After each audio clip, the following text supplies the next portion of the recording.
My wife's friend joked, "You're lucky he's so dumb. Most men would see the red flags." My wife replied, "Some men are just easy." I said nothing. A month later, she was crying in court, realizing the dumb husband had outsmarted her. I never thought I'd be the kind of guy to end up in a courtroom, watching the woman I once loved break down in tears as she realized she had played herself. But I also never thought I'd be the kind of guy to be made a fool of. Turns out, both happened. I, 34M, have been married to Blake, 31F, for a little over 5 years. We met in our mid-20s, both ambitious, both looking for something serious. At least, that's what I thought. Blake had this way about her. She was effortlessly charming, outgoing, and magnetic. People gravitated toward her. She always knew what to say, how to work a room, how to get people to like her. Including me. I was never the flashy type. I was steady, dependable, financially responsible. The guy who planned for the future while Blake lived in the moment. And for a long time, I thought that balance worked. But the truth is, it only works when both people respect each other. And at a dinner one night, I found out Blake never respected me at all. It was supposed to be a casual night, just me, Blake, and a couple of her friends. We went to a nice restaurant, one of those places with dim lighting and overpriced drinks. I had been working a lot lately, trying to secure a promotion at my firm. Blake had been spending more, not excessively, but enough that I had noticed. "Just treating myself," she'd say with a laugh whenever I asked. I wasn't the type to police her spending, but something in the back of my mind nagged at me. But I ignored it. That was my mistake. As we sat there, drinks flowing, the conversation turned toward relationships. One of Blake's friends, Sienna, had recently gotten engaged to a tech startup guy who had just come into a ton of money.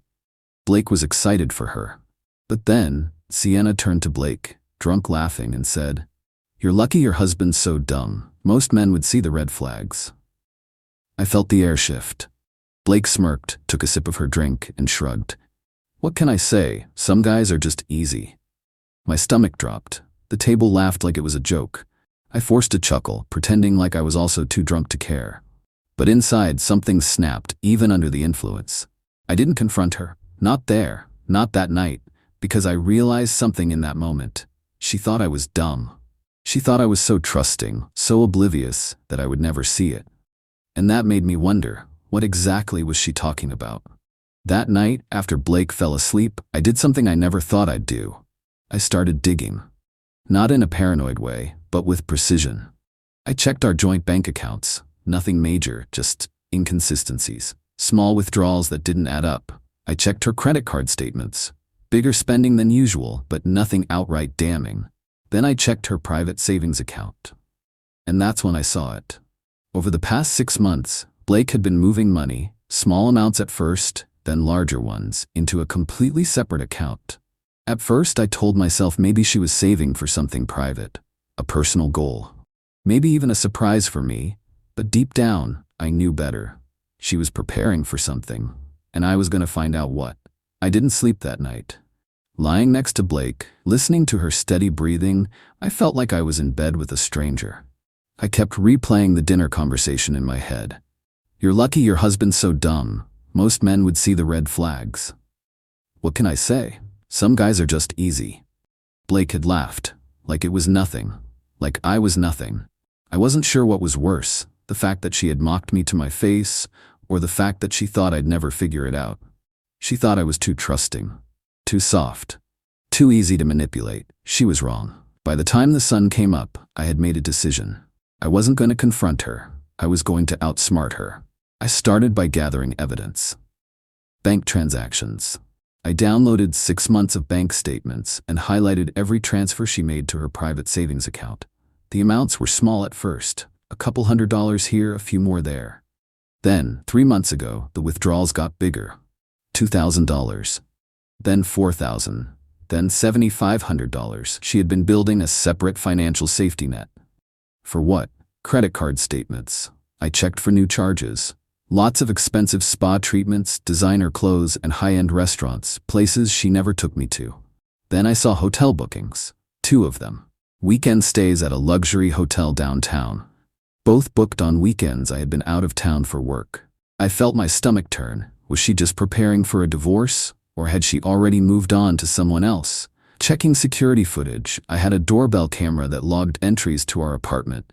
I went back and checked the weekends she stayed at the hotel. Friday night, first hotel weekend, Blake leaves alone, comes back Sunday afternoon. Friday night, second hotel weekend, same pattern, leaves alone, returns Sunday. No strange men, no proof of cheating, at least not yet. But the financial secrecy, the separate bank account, the dinner conversation, she was planning something, and I was going to make sure it backfired. I took everything I found and scheduled a meeting with a divorce lawyer. I needed to know exactly what I was dealing with. What I learned is, any money she secretly moved during the marriage could be considered hidden assets, meaning she could owe me that money in the divorce. If she was planning to blindside me, I could file first, giving me the advantage. If I could prove financial misconduct, I could protect my assets. The best part? If she thought she was in control, she'd get careless. And that's exactly what I needed. I started acting even dumber. I didn't question her spending anymore. I started being overly sweet, like I was trying to make up for being distant. I even casually mentioned that I was thinking of moving money into a joint investment for our future. Blake took the bait. She relaxed, got comfortable, stopped hiding things so carefully. She even started dropping hints, things like, if things ever didn't work out, I think we'd both be fine financially. I love how secure you are in us. Some men get so paranoid. At this point, Blake thought she had me exactly where she wanted. She believed I was the perfect, clueless husband, the type of man who wouldn't notice his wife slowly preparing to leave him. She had no idea that I was already 10 steps ahead, and she was about to find out the hard way. At my lawyer's advice, I didn't just react. I waited. I let Blake dig herself deeper, spending more, transferring more money, getting comfortable in her little game. And then I got the perfect opportunity. A month after the dinner, I was officially promoted at work. A major salary increase, more financial security, a future she probably thought she'd benefit from. I knew what she was thinking. Now I can leave him and take my share. She wasn't planning to file yet. She was waiting for the right moment, probably after another few big transfers, maybe a few more expensive treat-yourself weekends. But she didn't know I had already filed. The morning after my promotion was announced, Blake was all smiles. She kissed me, made my coffee, acted like the perfect wife. I almost laughed. Because while she was daydreaming about the money she thought she'd get from me, my lawyer was submitting the divorce paperwork. My filing included evidence of her hidden bank transfers, proving she was hoarding assets behind my back. Financial misconduct claims, showing she used marital funds for her own separate interests. A request for asset protection, which would legally block her from touching my accounts. And the best part?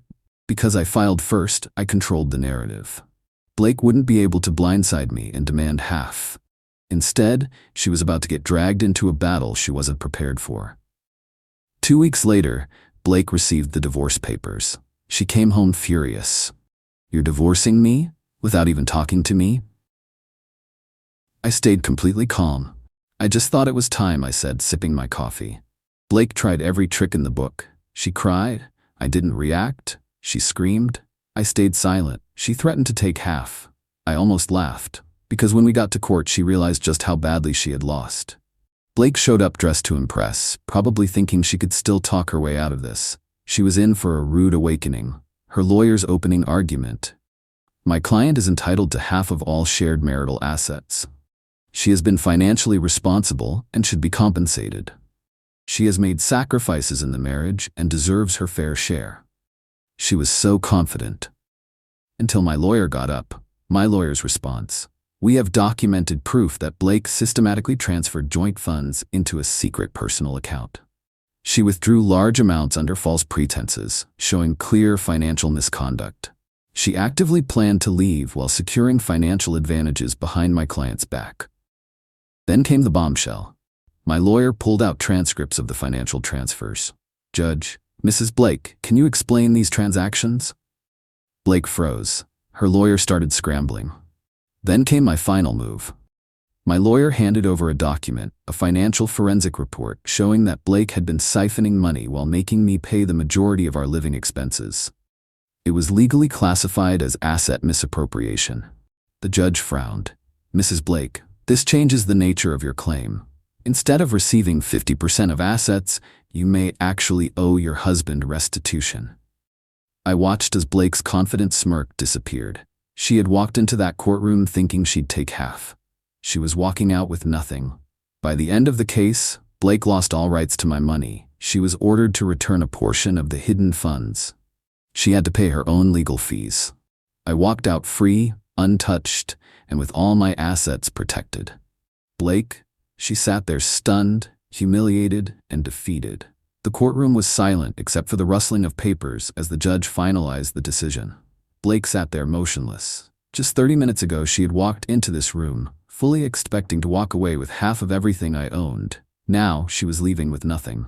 As I walked past her, I could feel the rage radiating off her. She turned to me, her voice shaking. "You did this on purpose," she hissed, eyes burning with humiliation. I gave her a calm, amused smile.